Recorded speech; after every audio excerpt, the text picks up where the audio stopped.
this week, it might sound like a fairy tale in terms of where he's come from. Can you sort of talk us through your thought process? Well, it is when you read the background of the boy, started in an orphanage and then played the home this week and things like that. But it's one of these things that when we identify someone with potential, we normally would assess over a longer period.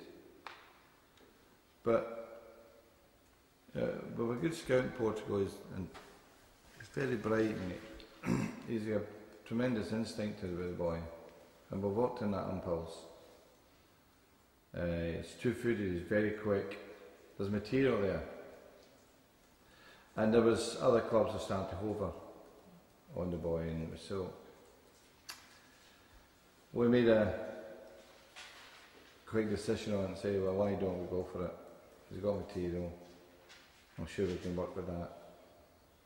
And he's young, and we're good at young players, you know, so that's the reason. Is that material you can work with in a sort of first team situation?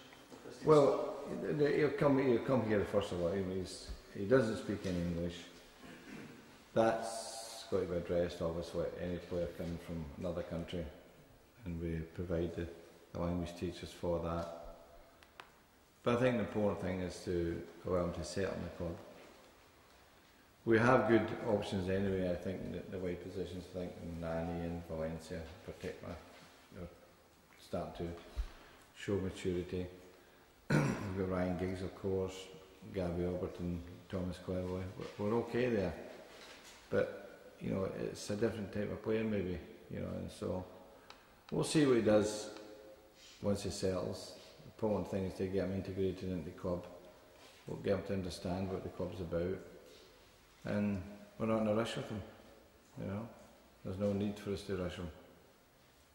Was there any kind of material effectively going to the toy? Because he was over there for weeks, wasn't he? I don't know how that, what transpired over that part of it. Our work was done with Vic Guimaras and made a decision on what we saw in those games.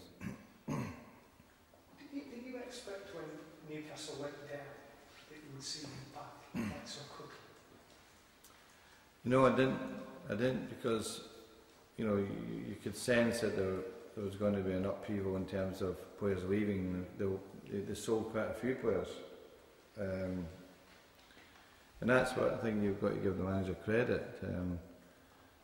He certainly had them all playing for him last season, no doubt about that. And they fought in every game, you know, and it's not easy to go down and come right back in the one goal. You know, you can see that the history of that. There's very, very few teams have done it over the years.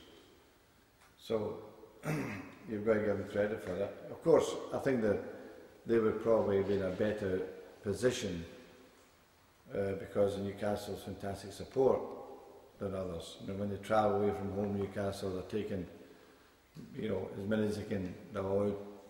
Clubs will allow them to go in. They've got that kind of fanatic support. So there is an advantage there for them when they went down.